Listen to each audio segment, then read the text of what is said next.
지금 이 순간을 살아라. 10장 내맡김의 지혜. 질병에서 깨달음으로. 질문.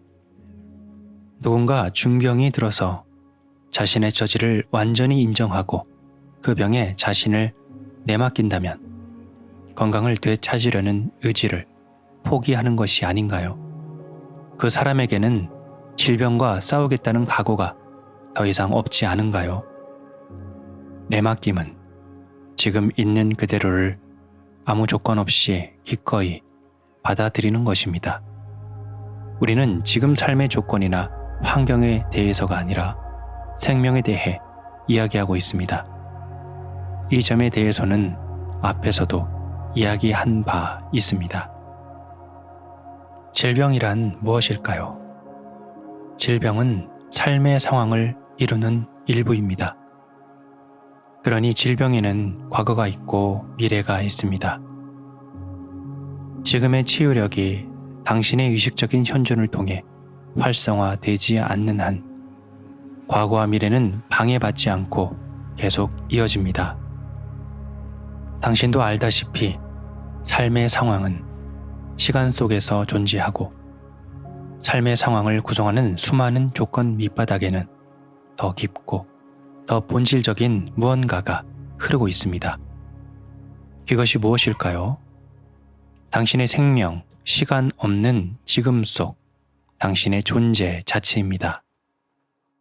지금 속에는 아무 문제가 없으므로 병 또한 없습니다. 누군가가 당신의 조건에 갖다 붙이는 이름표에 대한 믿음이 그 조건을 그 자리에 있게 합니다. 거기에 힘을 부여해서 일시적인 불균형을 뒤처진 현실처럼 보이게 만듭니다. 지금 속에는 아무 문제가 없으므로 병 또한 없습니다. 누군가가 당신의 조건에 갖다 붙이는 이름표에 대한 믿음이 그 조건을 그 자리에 있게 합니다. 거기에 힘을 부여해서 일시적인 불균형을 굳어진 현실처럼 보이게 만듭니다.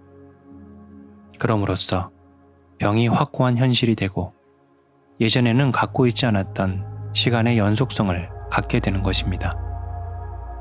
이 순간에 초점을 맞추고 병이라는 이름표를 붙이지 않으면 그것은 그저 나타난 증상 몇 가지로 축소됩니다. 육체의 통증이나 허약함, 불편함, 기능 장애 등에 지나지 않게 되는 것입니다. 지금 그런 현상에 당신 자신을 내맡기십시오. 병이라는 관념에 내맡겨서는 안 됩니다.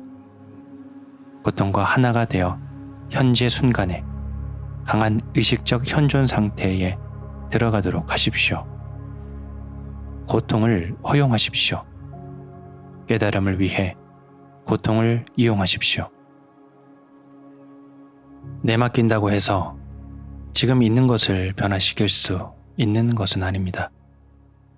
적어도 직접적으로 변화시키는 것은 아닙니다. 내맡김은 당신을 변화시킵니다. 당신이 변화될 때 당신의 세상 전체가 변화됩니다. 왜냐하면 세상이란 하나의 반영에 불과하기 때문입니다. 그 점에 대해서는 이미 이야기한 바 있습니다. 거울에 비친 모습이 마음에 들지 않는다고 해서 거울을 향해 공격한다면 그 사람은 분명 제 정신이 아닙니다. 내맡기지 않은 상태에서 하는 모든 행동은 그와 같습니다. 당신이 거울 속의 이미지를 공격한다면 그것은 당연히 당신에게 반격할 것입니다.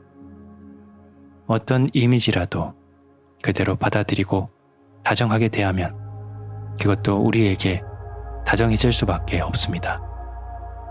이것이 바로 세상을 변화시키는 방법입니다. 병은 문제가 아닙니다. 에고의 마음에 지배받고 있는 당신 자신이 문제입니다.